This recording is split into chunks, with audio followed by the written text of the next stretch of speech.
Okay, next and last is going to be a two-measure idea that uses the toms as well. So rather than using a one-measure tom pattern, here's two different measures we can put together into a longer tom beat.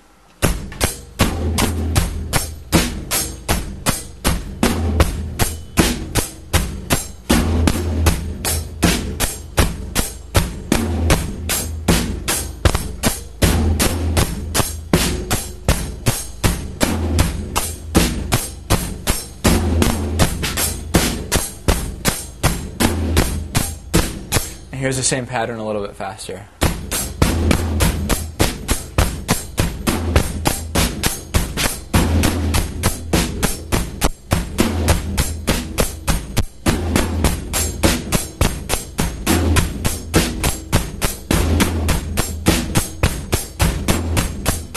So try this one. We're taking the toms, incorporating them a little bit differently in the first and second measures. You can put it all together and make a two-measure phrase.